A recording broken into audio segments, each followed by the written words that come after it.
I'm not too sure how to open this video, given that it's been so long since I've posted a video, several months now. I would say welcome back like normal, but it just doesn't seem very appropriate. But hi everyone, regardless. I saw a post recently about how to beat Nasus in lane, or how to deny Nasus Q farming, stuff like that.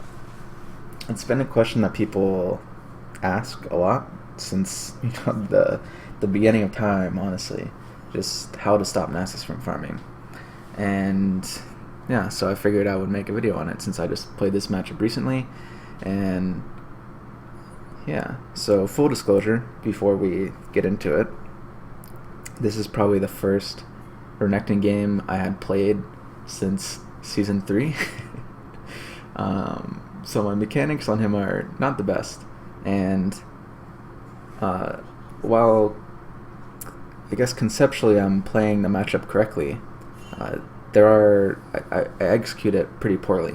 So I'm going to show you guys what I'm doing and explaining why I'm doing it, but I'm also going to touch on how I could be playing it better.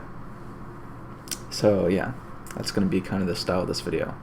But for starters, also, Renekton, you notice I start with a longsword and 3 pots just because I want the sustain over Doran's blade, and Doran's shield is really bad on Nasus. He should have started with cloth armor, and you'll see him get punished for that here as the matchup goes on. But first thing you'll notice is I'm going to do the same thing I did in my freezing video. If you haven't seen it, maybe if I like put a freezing tag or something, it'll show up in the sidebar, or you can just go to my YouTube channel and look for the video. It's called like Korean freezing technique or something. So that's what I'm gonna do here. See that I drag the minions away, and pretty much I force the middle of the lane, which is normally where my cursor is right now, over to his side. So what this means is that his wave will crash into the minion line before my wave does. So essentially, if these minions are untouched, then his minions will push onto mine, so his wave will push, which makes it easier to freeze, obviously. Now of course you can't, it's hard to keep this freeze level 1, but it does help a little bit. So you'll see that happen, and also it drags these 3 melee minions onto this 1 melee minion before any of my minions are even attacking, so that also helps push. For some reason, by mechanics of RNG and stupid minion mines, this guy just randomly decides to run into the range minions, which actually hurts a lot in freezing, because you'll see like these minions kind of split up attacking this guy.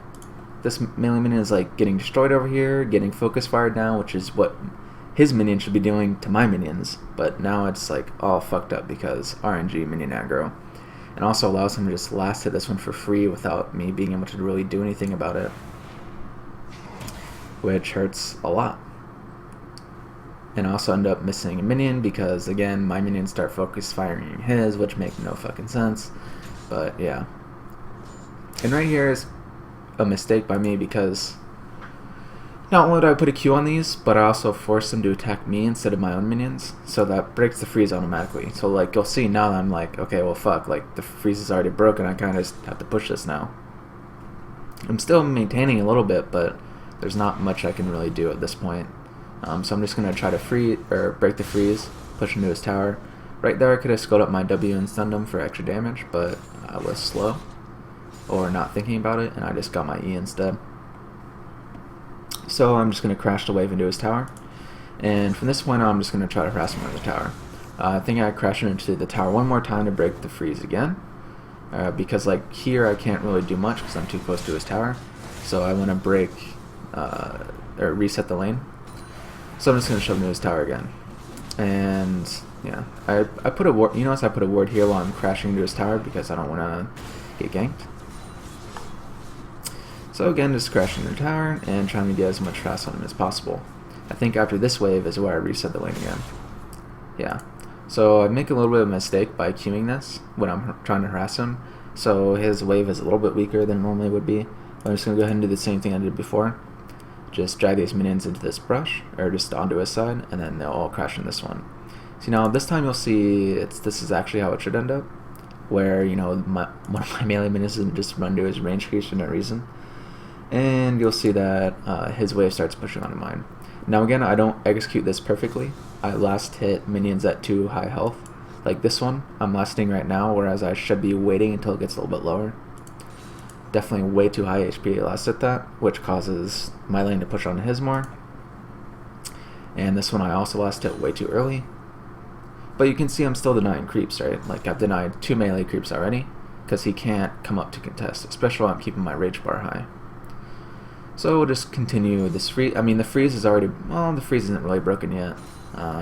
Because, again, the middle of the lane is artificially, or how do I say this? I've artificially manufactured the middle of the lane to be more on his side. So his minions crash into the joined minion wave before mine do. So even though it looks like I have more minions, which doesn't look like that, I do have more minions, the freeze isn't necessarily broken yet because his minions got there quicker. It will be broken just because I'm lasting and he's not. And another thing in this situation, if you're the Nasus, absolutely do not E the creep wave. Like, do not drop your Spirit Fire in the creep wave to push, or to get last hits, because you will push the lane and fuck yourself over massively. So this Nasus is doing a good job of just sitting back and not using Spirit Fire, because if he did, he would be absolutely fucked. So like, I noticed the lane is unfreezing, so I'm just going to go ahead and crash into a tower again. And I'm starting to get a big enough wave to actually dive him with. So I try to get some harassment from here, and I'll just keep harassing him on our tower, and he's going to have this huge minion wave to deal with on our tower, which I can abuse some tower diving mechanics to either force him to leave or just die. And I'll kind of explain that as we go on. So again, right now I'm just harassing him with Qs, getting him low. Now he's really low right now. And now I run towards him. So let's go through walk through the scenarios here. If he stays under the tower, I would just stand on top of him and kind of bait him into attacking me. If he attacks me, then all of my range creeps will start attacking him because of how minion aggro works. That'll bring him down by like 100 HP, and then I can easily just one-shot him pretty much with auto W Q, or auto W auto Q, whatever I decide to do. But with like 300 HP, it's kind of iffy if I can actually kill him just straight up. So I want to try to bait him into attacking me first.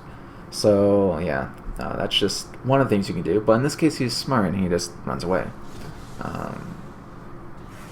Tries to come back, but withers me, whatever. Here I mess up a little bit because I missed an auto attack. If I auto attacked him right here and then W'd, he would have died because I could have flashed on him. But I canceled my auto attack just by hair, and I missed that.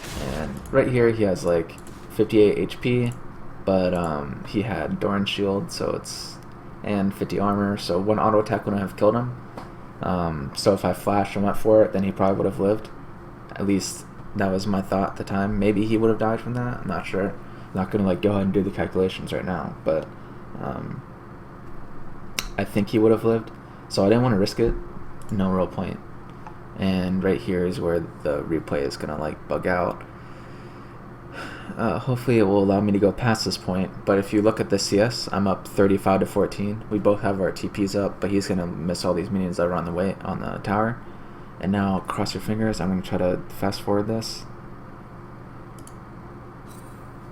Okay. So this point was happened. He's just sitting in base. AFK or something? Oh, I guess he was waiting. He was waiting to buy a chain vest, I guess. I think he was actually just AFK for like 10 seconds there. But I actually thought at this point in the game that he was farming the jungle. But I guess he just knows he can't really come up to the lane. So yeah. I basically just did the same thing as before, just freezing the lane. And now, since the lane is pushing into his favor, I'm probably going to break the freeze as soon as it gets out of control. And yeah, maybe I can just fast forward this. And notice also I pinked this brush because I have so much control of the lane that I just don't want him to have any vision. And buying a pink ward here is pretty free because he's never going to get to that position. And if Skarner comes top, I just kill Skarner and Nasus because I'm so far ahead. So I'll just fast forward this here. This is just pretty much the matchup snowballing out of control. Oh, it's going to freeze again. Let's see if I can break this freeze. Break the freeze with a replay. This is actually a real pain. Oh, nope, it's just going to freeze completely. Well, guys, I guess that's the end of the video. I would show you more. This matchup actually ends up being like, I get to 100 CS while he's still at 20. And yeah, it's pretty brutal. I mean, Nasus really can't do anything in this matchup, especially with no jungle intervention. Yeah, and also starting Doran Shield put him pretty far behind. Cloth Armor would have been a lot better in this situation, again, because he would have all the health potions to sustain, to where he didn't have to he wouldn't have to blow his TP early to not die. So in this case, when he started the Doran Shield, instead of being forced off the tower, he could have backed and then TP'd back with like Cloth Armor and health potions, and stayed on the tower last hit. Instead, he didn't back, so I was able to force him off the tower, and he missed like 10 or 15 creeps to the tower. So yeah, and I actually lost this game, by the way.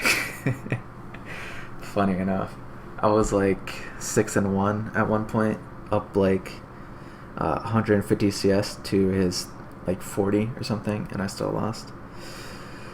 Oh, the woes of solo queue. But yeah, I hope this gave you a good idea of how to deny Nasus in top lane, and with Renekton specifically. Obviously this works with other champions too, like any ranged champion will be really good at doing it. Who else? Well, I guess like Nara, Lysandra are both ranged. You can kind of do it with Irelia.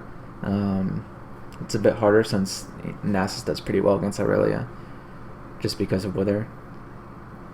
But honestly, even with Wither, like Irelia maxes E and then Q now. At least I do pretty much every game, and I always max W last. So yeah, that actually makes the Jackson Nasus matchups a lot easier than it would previously be, maxing W.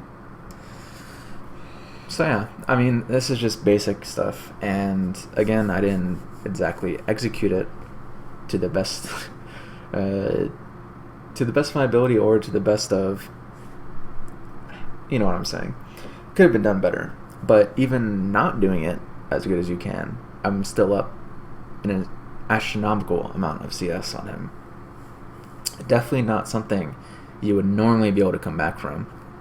In this case, the rest of his team just gets absurdly fed. But yeah, I'm gonna stop rambling now. Hopefully you guys enjoyed the video. No idea when I'm gonna make another one, but I hope you guys like this one and that it's helpful. I hope to see you guys soon for another video, but who knows. Alright, bye guys.